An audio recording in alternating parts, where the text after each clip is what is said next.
오늘 본문은 저 유명한 예수님의 포도나무와 가지의 비유입니다.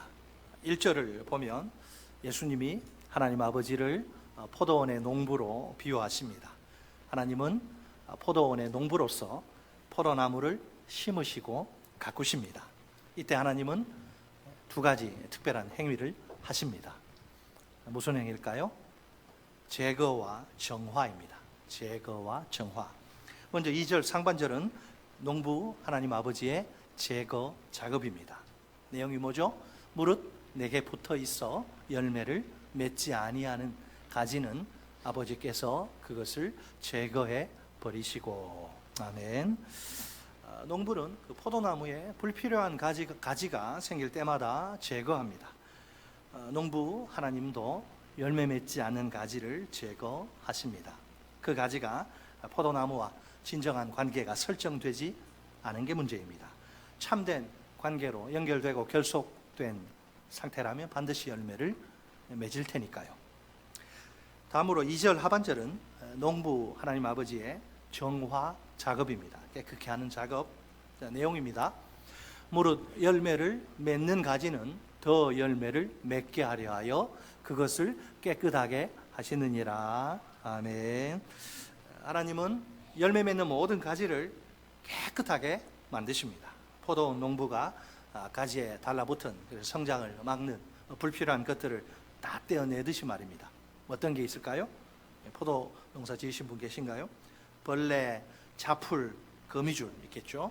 그런 거 다 제거합니다. 이때 농부의 정화 작업은 한 번으로 끝나는 게 아닙니다. 현재 시제 동사가 사용되는데 필요에 따라서 그때마다 그게 자꾸 생겨요. 그때마다 시행되는 그런 정화 작업을 뜻합니다. 정화 작업의 목적은 더 많은 열매를 맺게 하는 것입니다. 정화 작업으로 깨끗해진 가지는 질적으로 아주 알찬 상등품 열매를 맺습니다. 양적으로도 많은 열매를 맺습니다. 오늘 비유의 주제 중 하나인 열매 맺음. 열매 맺음은 어떤 의미가 있을까요? 문맥에 따르면 9절에 나의 사랑 안에 머물라는 요청이 이어지죠. 12절로 17절에서는 상호 사랑의 서로 사랑의 주제가 다시 전개가 됩니다. 그렇다면 열매 맺음은 1차적으로 상호 서로 사랑으로 표현되는 형제애를 가리킵니다. 아울러 서로 사랑하는 제자도를 입증합니다. 그 외에도 경건한 일상, 복음 전도와 선교, 영적 사업, 주의 일 등을 뜻합니다. 쉽게 말해서 열매 맺음은 제자의 삶을 충실히 살아내는 것입니다. 그러면 현재 제자들의 모습은, 상태는 어떨까요? 3절에 의하면 예수님은 그들이 이미 깨끗하다 이렇게 선언하십니다. 너희는 내가 일러준 말로 이미 깨끗하여졌으니. 아멘. 아멘. 말씀 끝나면 아멘. 하나님의 정화가 벌써 시행된 그런 상태라는 거죠. 예수님은 정화의 도구가 말씀이라고 하십니다. 제자들은 수련이나 덕행으로 깨끗해진 게 아닙니다. 말씀이 제자들을 깨끗하게 만든 것입니다. 오직 말씀만이 정화의 원인이자 비결입니다. 이제 4절 상반절을 보면 예수님은 상호 거주, 그게 뭔지 상호 거주에 관해 말씀하십니다. 한마디로 내 안에 머뭅과 너희 안에 머뭅입니다. 따라서 하십니다. 내 안에 머뭅, 너희 안에 머뭅. 우선 예수님은 제자들에게 내 안에 거하라, 머물라 이렇게 명령하십니다. abide in 그런 말이죠. 자, 이 명령의 핵심은 공간적 거주와 시간적 지속이에요. 무엇과 무엇이라고요? 공간적 거주와 시간적 지속. 분명히 예수님 안에 거하는 사건은 어느 시점에 꼭 일어나야 합니다. 예수님과 인격적으로 만나는 사건. 이것은 모든 제자가 필수적으로 경험해야 할 일생의 한 번의 사건입니다. 이 사건이 없으면 그 누구도 예수님의 제자가 될 수 없습니다. 내가 처음 주를 만났을 때, 여러분 주님 처음 만나신 적이 있으시죠? 인생의 주님을 내 구주로 주님으로 모셔드린 한 번의 사건. 자, 지금 제자들은 벌써 이 사건을 경험한 상태라. 포도나무 예수님께 이제 붙은 가지가 된 것이죠. 그러니까 이후로는 붙어 있는다고 다 되는 것이 아니고 이후로는 계속해서 그 상태에 머물러야 합니다. 이것은 제자들의 의무요 책임입니다. 지속되는 거죠. 과연 앞으로 제자들이 그렇게 주님 안에 머무르면 어떤 일이 벌어질까요? 놀랍게도 예수님이 그 사람 곧 예수님 안에 거하는 자 안에 머무십니다. 내 안에 거하라 나도 너희 안에 거하리라. 주님이 아무에게나 들어가지 않아요. 주님 안에 거하는 자 아시고 그 사람 속으로 들어가시는 거예요. 중요한 것은 그러니까 예수님과 제자의 상호 내주입니다. 상호 내주. 이게 일방적이잖아요. 원사이드로 안 돼요. 일방적이지 않아요. 상호 쌍방형입니다.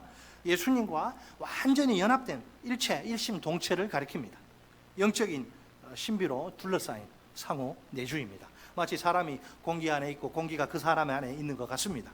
평소에 느껴지지 않아요. 예수님과 제자의 이 상호 내주도 마찬가지입니다. 일상적인 삶에서는 이게 잘 의식되지 않는 그런 신비한 관계예요. 제자가 예수님 안에, 우리가 예수님 안에, 예수님이 제자 우리 안에 있다는 사실이 제일 중요합니다. 이것이 제자의 삶의 모든 기초요, 뿌리입니다. 의식하든 못하든 제자의 삶은 여기에서 출발합니다. 사실은 이미 앞에서 예수님이 언급하신 약속입니다. 14장 20절 말씀입니다. 주님이 뭐라고 말씀하셨느냐 하면 그날에는, 미래 날을 이야기합니다. 현재는 아니고 그날에는 내가 아버지 안에, 너희가 내 안에, 내가 너희 안에 있는 것을 너희가 알리라. 자, 예수님이 장차 부활하신 후에 승천하실 것입니다. 40일 동안 머무시고 승천하셨죠. 바로 승천하신 게 아니고, 자, 그러면 승천하시고 나서 뭐 하시느냐? 또 다른 보혜사, 예수님은 원보혜사니까 또 다른 보혜사 성령을 보내주실 것입니다. 그 결과 성령이 제자들 안에 거하게 될 것입니다. 이것을 가리켜서 성령의 내주라고 하지요. 예수님의 분명한 약속입니다. 틀림없이 성취되고야 말 주님의 약속 말입니다. 이미 우리는 오순절 이후의 세대니까 그 성취를 누리는 중입니다. 예수님은 14장 20절에서 성령의 내주를 세 가지 방식으로 표현하십니다. 예수님이 누구 안에 있습니까? 아버지 안에 있습니다. 제자들은 누구 안에 있어요? 예수님 안에 있습니다. 예수님이 아버지 안에만 있는 게 아니라 제자들 안에 있습니다.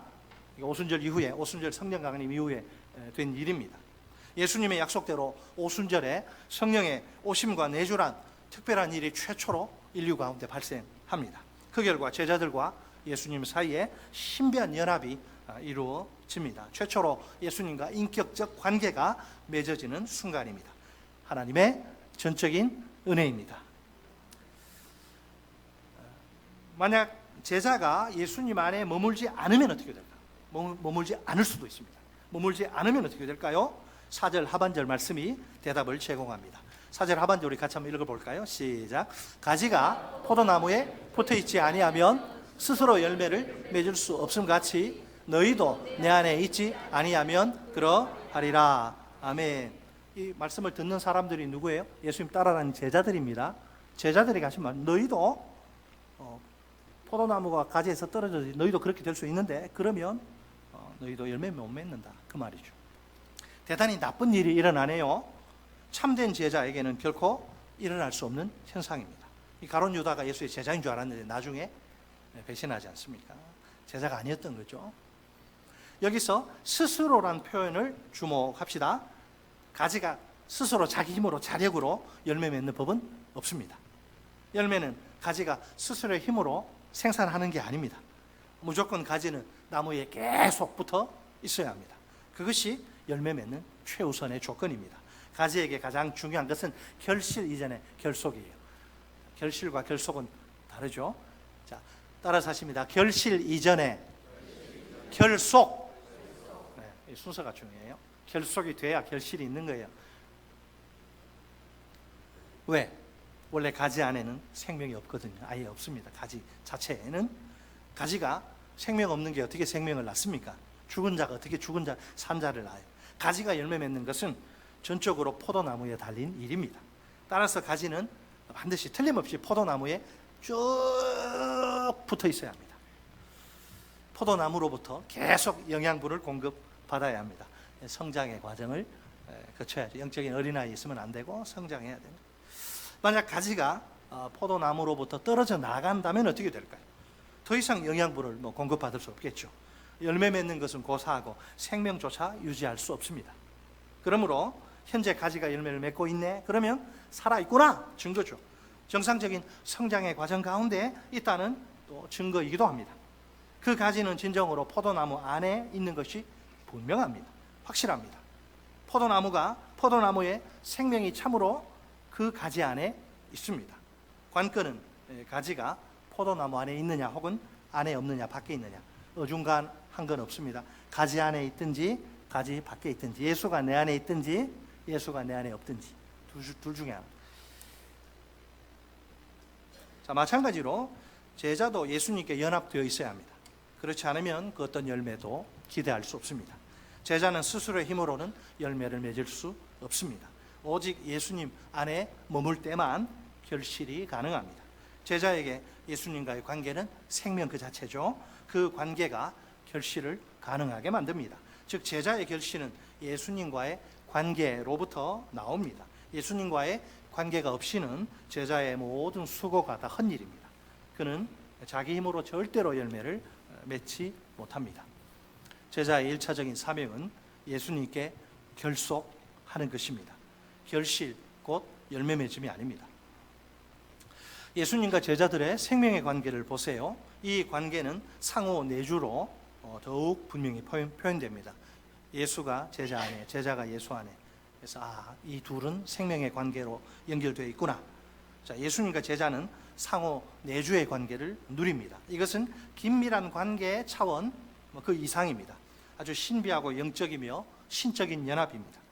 제자가 예수님 안에 머문다는 것은 철저한 결속을 뜻합니다.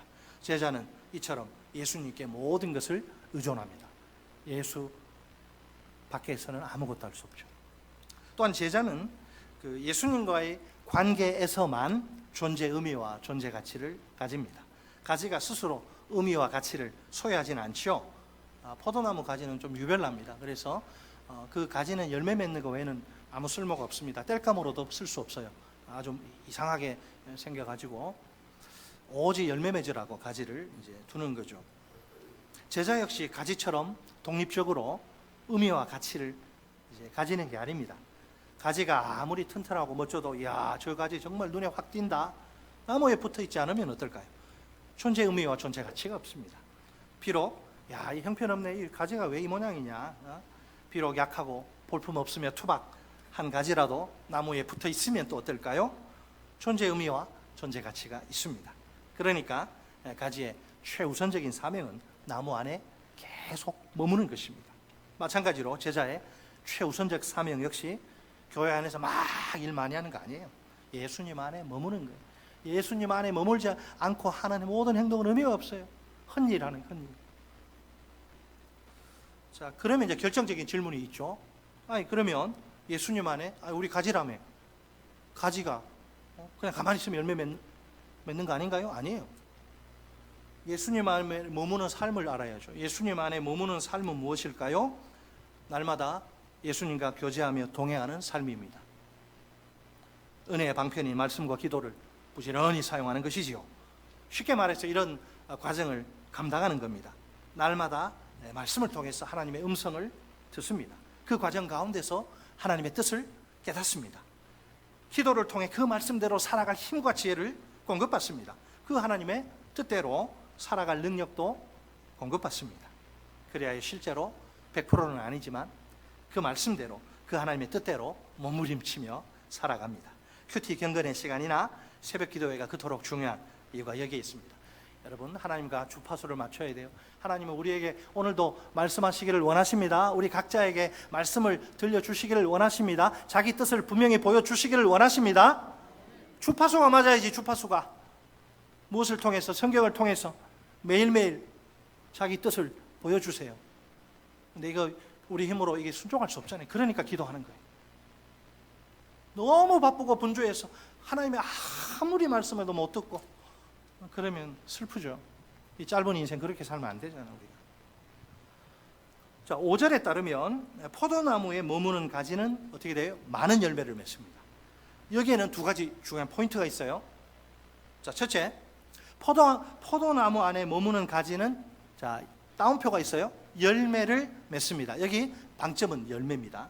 포도나무에 머무는 가지는 열매를 맺습니다. 이 가지는 왜 열매 맺습니까? 나무로부터 생명을 공급받으면서 확장을 하고 마침내 결실합니다. 열매 맺음이 가지의 존재 이유이자 목적입니다. 반대로 열매 맺지 않는 가지는 농부에 의해서 제거당하고 맙니다. 예수님께 붙어있는 제자 역시 열매를 맺어야 합니다. 그리하여 하나님께 영광을 돌려야 합니다. 가지가 열매 맺는 것은 나무에 붙어있다는 표시입니다. 동시에 살아있다는 증거입니다. 결국 제자는 열매를 맺음으로써 자기 존재를 증명하고 선포합니다. 둘째, 포도나무에 붙어있는 가지는, 저기 따옴표가 어디에 있어요? 열매가 아니죠? 많은 열매를 맺습니다. 무슨 말이에요? 이게 하나님의 마음이에요. 예수님은 자신에게 붙어있는 제자들에게 풍성한 열매, 이왕이면 풍성한 열매를 맺을 것을 기대하십니다. 물론 가지가 열매를 못 맺는 것보다는 훨씬 낫죠. 가지가 열매를 맺는 것 중요합니다. 더욱 중요한 일은 많은 열매를 맺는 것입니다. 제자들도 열매를 맺는 것이 중요합니다. 그렇다 해도 많은 열매를 맺는 것이 더 중요합니다. 할 수 있으면 많은 열매 맺는 게 좋아요. 이왕이면 한 번밖에 못 사는 인생, 많은 열매 맺는 것을 인생의 목적과 목표로 삼고 살아가야 합니다. 이번에는 정반대의 경우를 생각해 볼까요? 예수님 안에 머물지 않는 경우입니다. 예수님 가지처럼 보이는데 종교 활동하고 다 하는데, 그래서 누가 보더라도 예수님 제자 같은데 예수님 안에, 근데 월요일부터 토요일까지 보면 예수님 안에 머물지 않아.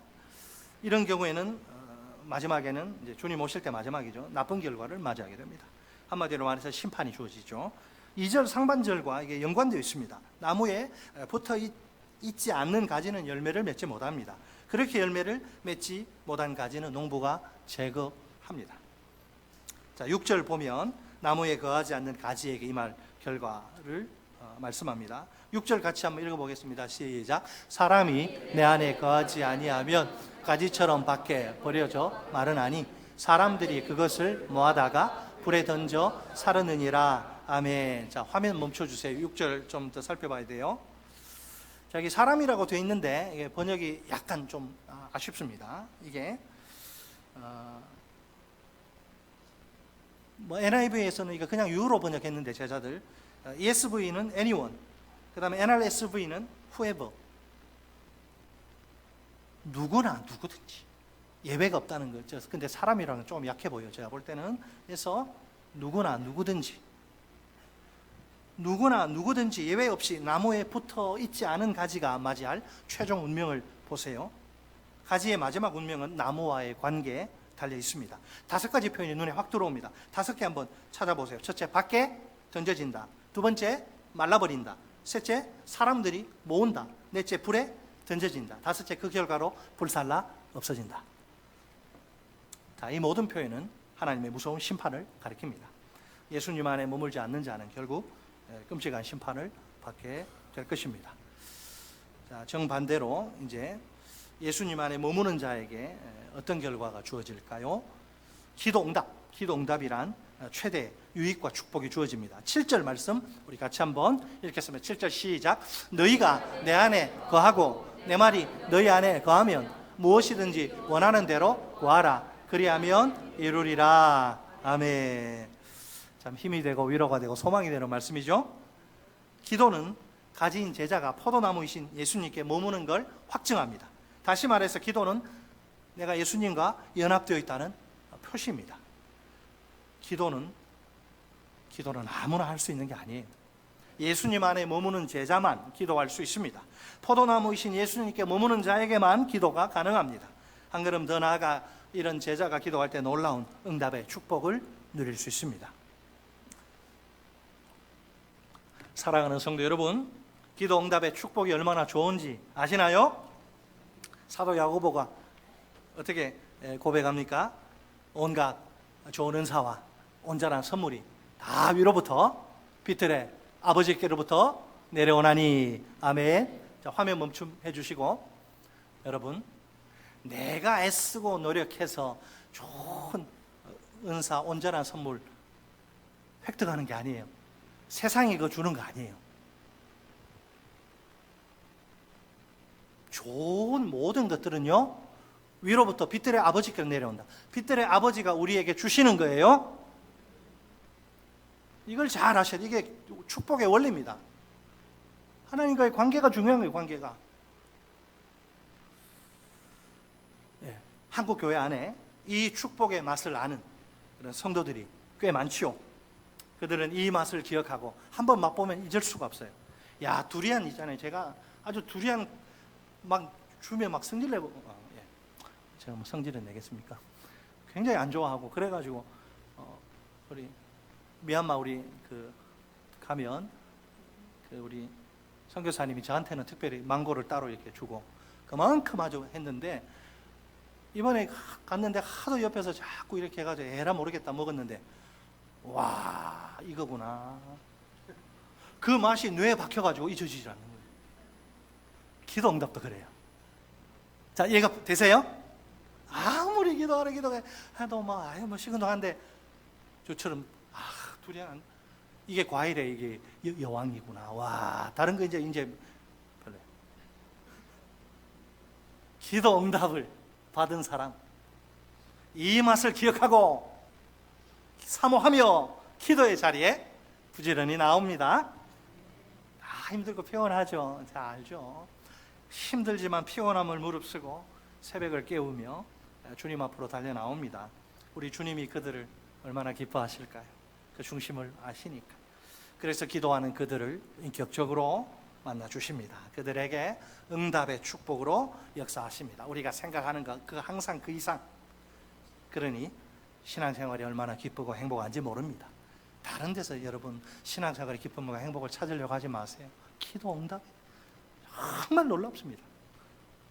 자, 그러면 뭘 기도할 수 있나요? 예수님은 제자들에게 무엇을 구하라고 하시나요? 무엇이든지 원하는 것, 잘 보세요. 무엇이든지 원하는 것을 구하라고 하십니다. 우리 기도는 내 원하는 것을 구하는 게 기도죠. 그죠? 원하는 것이죠. 근데 그 앞에 무엇이든지 원하는 것, 아무 것이나 소원하라, 그런 의미는 아닙니다. 하나님과 예수님의 뜻에 일치하는 소원이라야 합니다. 이것은 예수님 안에 머무는 사람이 품는 소원입니다. 예수님의 말씀이 그 속에 머무는 사람이 소유하는 소원입니다. 당연히 하나님의 영광과 그분의 뜻을 생각하기 마련입니다. 사도 바울이 뭐라고 해요? 고린도전서 10장 31절, 너희가 먹든지 마시든지 무엇을 하든지 다 무엇을 위해서 하라? 하나님의 영광을 위해서 하라. 우리 청년들 결혼 왜 합니까? 잘 먹고 잘 살라고? 혼자 외로우니까 하나님의 영광을 위해 하는 거예요.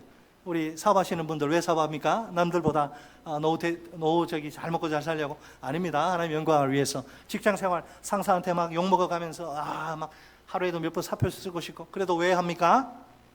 하나님의 영광을 위해서. 자, 보세요. 목이 말라요, 제가.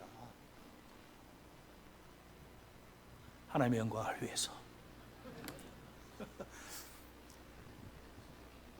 먹지 않고 마시지 않으면 죽어요. 먹고 마시는 건 인간 생존을 위해 최소한의 거예요. 최소한의 것조차, 어떻게 보면 시시해 보이는 것조차 하나님의 영광을 위해 하라. 그러면 나머지는 전부 다 하나님의 영광을 위해서 하는 거예요. 이게 불신자들과 다른 신자의 삶입니다. 사실은 내가 어디에 머무느냐, 사실은 내가 어디에 머무느냐에 따라서 소원의 차이가 발생합니다. 거지 소굴에 머무는 자가 품는 소원은 무엇일까요? 뭐 외제차 타는 겁니까? 아니, 무슨 그런 거예요. 다만 그냥 이게 뭐 백가족이 등판에 붙어가지고 다만 그냥 밥 한 끼라도 배불리 그냥 실컷 얻으면 쌀밥하고 고깃국 먹는 거예요. 왕궁에 머무는 자가, 로얄 패밀리가 품는 소원은 무엇일까요?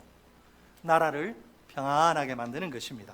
거지 대장 맨날 그냥 푸시해가지고 밥 얻어오라 그러고, 그걸 동양 못 외우면 막 좁히고, 거지 대장의 말이 귓전에 머무는 자의 소원은 무엇일까요? 어디 가선 무슨 수를 써서라도 밥 한 그릇 얻어와서 갖다 바치는 거예요. 국왕의 명령이 가슴에 머무는 자의 소원은 무엇일까요? 나라를 부강하게 발전시키는 것입니다. 다른 거예요. 내 어디에 머무느냐에 따라서. 그가 예수님 안에, 그분의 말씀이 그 안에 거하는 제자라면 어떨까요? 그에겐 예수님의 뜻을 이루려는 소원이 있어야 합니다. 무엇보다 그의 인생은 하나님의 영광에 초점이 있어야 합니다. 그분의 가장 큰 소원인 하나님 나라 완성의 꿈을 함께 꿔야 합니다. 우리가 하나님의 아버지의 아들, 딸이라고 하잖아요. 하나님 아버지의 소원이 내 소원이 되고 하나님 아버지의 생각이 내 생각이 되어야죠. 하나님 아버지는 동쪽을 원하는데 죽으라고 서쪽 가면 어떡해요? 그게 아들 노릇하는 거 아니잖아요. 과연 예수님의 제자인 내게, 내 인생에게 결정적으로 중요한 것이 무엇일까요? 내 직분이나 내 신앙의 연조가 아닙니다. 귀한 거지만은 내 사회적 지위나 내 재산 아닙니다. 세상 속에서 열매로 드러나는 내 삶입니다. 교회에서 받은 직분이 내가 누구인지 증명하는 거 아닙니다. 하나님을 섬긴 내 신앙의 이력이 내 신분을 보증하는 거 아닙니다. 내가 지금껏 쌓아 올린 사회적 지위나 재산이 내 안전 보장하는 거 아닙니다. 우리가 그런 식으로 착각하는 것은 금물입니다. 오늘 내가 제자인지를 증명하는 것은 다른 게 아니라 내 월요일부터 토요일까지의 삶입니다. 현재 내 제자의 신분을 보증하는 것 역시 바로 내 삶입니다. 지금 내 안전을 보장하는 것도 내 삶입니다. 따라서 내가 매일매일 교회 밖에서 어떤 모습으로 사는지를 점검해야 합니다. 가정이나 학교나 직장은 내 진정한 제자 신분을 드러내는 시험대입니다. 자, 이제 우리에게 주어진 한 가지 의무가 있죠. 그것은 열매 맺음입니다. 열매 맺으라고 이 세상에 보내셨어요. 우리를. 하나님이 우리에게 소망하시는 것은 많은 열매 맺음입니다. 우리가 많은 열매를 맺을 때 어떤 놀라운 일이 벌어질까요? 우리 다 같이 8절 말씀을 한 목소리로 읽겠습니다. 8절 시작. 너희가 열매를 많이 맺으면 내 아버지께서 영광을 받으실 것이요 너희는 내 제자가 되리라. 아멘. 예수님의 제자가 누굽니까? 목에 십자가 목걸이 달고 자동차 꽁무니에 그 표 붙인 하지 말란 소리는 아니고 예수님의 제자란 삶 가운데서 주님이 원하시는 열매 많이 맺는 사람입니다. 열매 맺는 삶과 이 제자의 신분은 결코 분리할 수 없습니다. 제자란 신분은 오로지 열매 맺는 삶으로 증명됩니다. 열매 맺는 삶의 목표는 내 유익이나 만족이 아닙니다. 오직 하나님의 영광입니다. 하나님은 포도나무를 기르시는 농부이십니다. 예수님은 그 포도나무이고 우리는 그 나무에 달린 가지입니다. 하나님이 내게 요구하시는 것은 열매 맺음입니다. 내가 예수님의 참된 제자라면 전 인생을 통해 열매 맺는 삶을 살아야 합니다. 열매 맺는 삶으로 내가 예수님의 참 제자란 나의 신분을 증명하고 선포해야 합니다. 내가 날마다 제자의 삶을 충실히 살아내야 합니다. 솔직히 내겐 우리에게 열매 맺는 능력이 전혀 없습니다. 열매 맺는 삶의 자리는 예수님 안, in Christ, 예수님 안입니다. 내가 예수님 안에 거할 때 비로소 열매 맺는 삶이 시작됩니다. 예수님과 온전한 관계를 계속 누리는 게 결정적으로 중요합니다. 날마다 주님과 교제하며 동행하는 삶을 삽시다. 은혜의 방편이자 생명줄인 말씀과 기도를 목숨 걸고 붙듭시다. 제자의 삶을 온전히 살아냅시다. 풍성한 열매 맺는 인생이 됩시다. 기도 응답의 축복 속에서 행복한 신앙생활을 합시다. 내 삶을 통해 농부이신 하나님께 모든 영광을 돌립시다.